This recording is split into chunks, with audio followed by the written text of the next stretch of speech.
Es para nosotros un gran honor que visite nuestros estudios un personaje de la talla y la tradición que ustedes van a ir descubriendo a lo largo de nuestra conversación.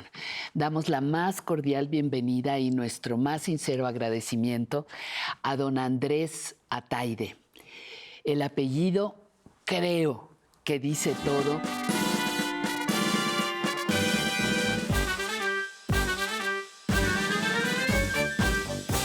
¿Cómo nace ese gran circo Ataide?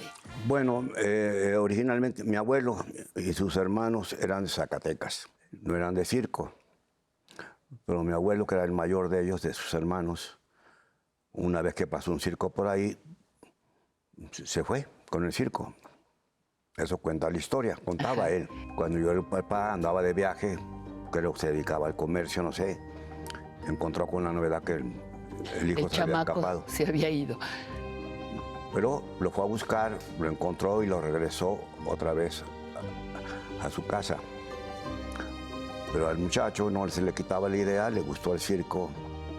Y dicen que ahí solito él en las noches practicaba. Cuando pasó otro circo se volvió a ir, pero en esta ocasión se llevó a los hermanos, que eran menor que él. Ajá.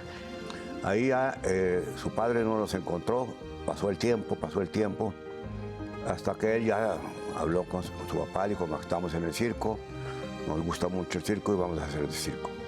Entonces el papá tuvo que, pues, acceder. Y comenzaron trabajando en circos, hasta que a mi abuelo pues dijo, bueno, iban a hacer su propio circo, ¿no? Y en la ciudad de Mazatlán, Sinaloa, en 1888, nace el circo Ataide. ¿Qué se necesitó en ese finales del siglo XIX para armar un circo? Porque hoy lo decimos fácil, malabaristas, payasos, animales, pero en ese momento que era un circo propio, ¿qué se imagina usted que tuvieron que hacer o qué sabe que tuvieron que hacer? Según la historia de circo, no de la Ataide, ¿Sí? En la época del Imperio comenzaron a venir circos europeos. Y hubo un circo muy importante que tenía incluso su local propio en la Ciudad de México, que fue el circo Orrin, de una familia inglesa. Dijéramos que fue el circo que vieron los mexicanos de aquel tiempo, porque no nomás se hacía la Ciudad de México, iba a algunas ciudades también del país. Eso duró 20 y tantos años. Se acabó en la época de la Revolución. Y comenzaron a salir muchos circos mexicanos de aquella época, ¿no? El circo generalmente nace, el circo que conocemos nace en Inglaterra y lo hace un oficial de caballería inglés, Sí. ya retirado, y empieza su espectáculo a base de puros caballos. Después, para engrandecer el espectáculo, lo que usted quiera, en la Edad Media había muchas cosas.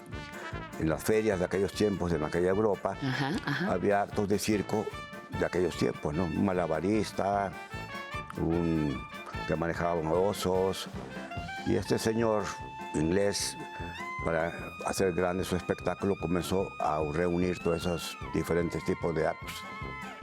Entonces el circo, como lo conocemos, y así comienza realmente. Entonces, cuando llegan estos circos europeos, empiezan a salir los circos mexicanos.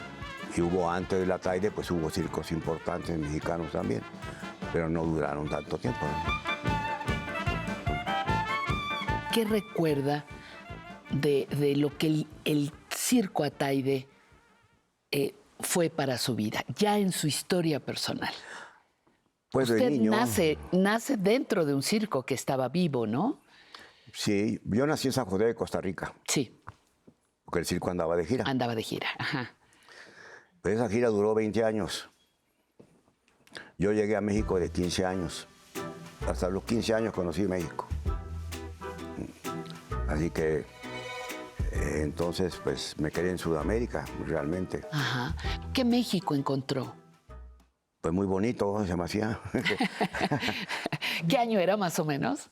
En el 46. Sí. Primero estuve en Veracruz y entramos por Tapachula, luego fuimos a En aquel tiempo se llamaba Puerto México, ¿no? Coatzacoalcos. Ajá, Puerto México. Sí. Ajá. Y luego fuimos a Veracruz, Jalapa, y de Jalapa ya venimos a hacer la Ciudad de México. En una calle que en aquel tiempo se llamaba Niño Perdido. Ahora es el eje central. El eje central, Lázaro Cárdenas, ajá. ¿Y ahí cómo se instala el Circo Ataide en esa llegada en el 46? Un terreno que existía en esa esquina, que ahora es, antes era Cuauhtémoc, ahora es Fray Servando. Sí.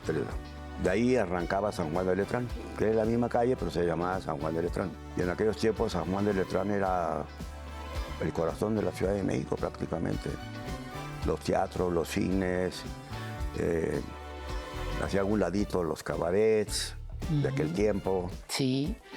Y pues se me hacía muy bonito, ¿no? Y comenzaba yo pues a ver y a conocer.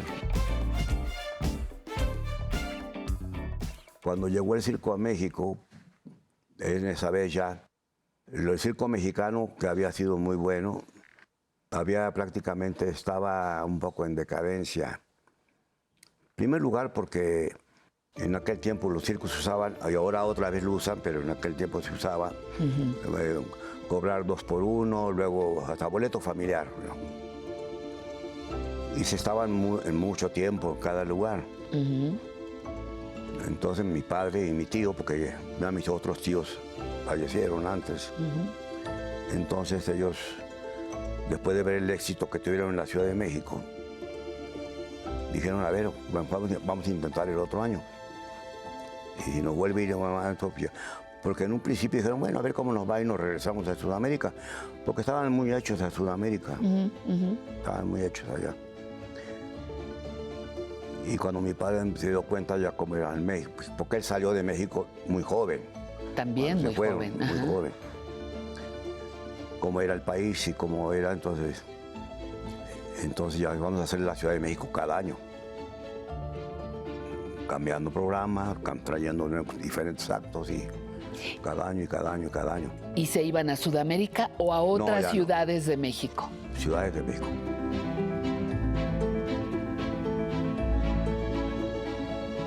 ¿Qué actos tenía ese circo en esa época? Pues trapecistas, fieras, leones, un chimpancé muy grande que se anunciaba como gorila, pero realmente era chimpancé, nomás que era muy grande. Ajá. Que se llamaba Truxon, a ver si alguien se acuerda de eso. Ajá. Porque el globo de la muerte, que no era muy raro verlo en México. ¿Globo de la muerte? Sí, las motocicletas que andan. Ah, la motocicleta. Ajá. En aquel tiempo era muy raro, era algo muy novedoso, ¿no? Y como cada año traían diferentes programas, cambiaban cada año del programa para que no fuera igual. Los niños, desgraciadamente, los niños sí se divertían mucho porque veían los animales. ¿A dónde podía ver usted un elefante, un león, un tigre? Pues en aquel tiempo estaba el zoológico de México. Pero en las ciudades pequeñas, ¿dónde veía un elefante? ¿Cuándo veía un elefante? ¿Cuándo veía un tigre, ¿no? Un león? Pues era muy raro, ¿no? Eso era también parte del atractivo de los circos, ¿no? Uno dice comúnmente un trapecista, pero actos de trapecio hay diferentes. Hay los voladores, hay actos de equilibrio que se equilibran en el trapecio o se paran de cabeza en el trapecio. Son diferentes actos, muy diferentes. ¿Y a usted qué le gustaba hacer? Me gustaba, a mí, al principio, como no sabía hacer nada, cuando tenía 14 años en Centroamérica, primero hice un acto con mi padre que se llama telepatía, le decían en aquel tiempo. Que se venda uno los ojos y le preguntan de qué color es esto, cosas así, ¿no? Sí. Hay claves ahí. No hay hay claves, ¿no? No hay ninguna telepatía, hay claves. Ajá. Entonces, no sabía qué hacer. Mi padre ya no hizo el acto, ya no quiso hacerlo. Entonces dije, pues tengo que hacer algo mientras. Entonces salí de payaso, a ver, un año daré. Me di cuenta que no servía para payaso, ¿no? Sí, porque payaso no nomás es pintarse la cara, hay que tener gracia, hay que tener gracioso. No. Una comunicación muy Pintarse especial. la cara nomás. Ojalá y fuera nomás pintarse la cara, Ojalá, ¿verdad? pero no, Ajá. eso no lo hace.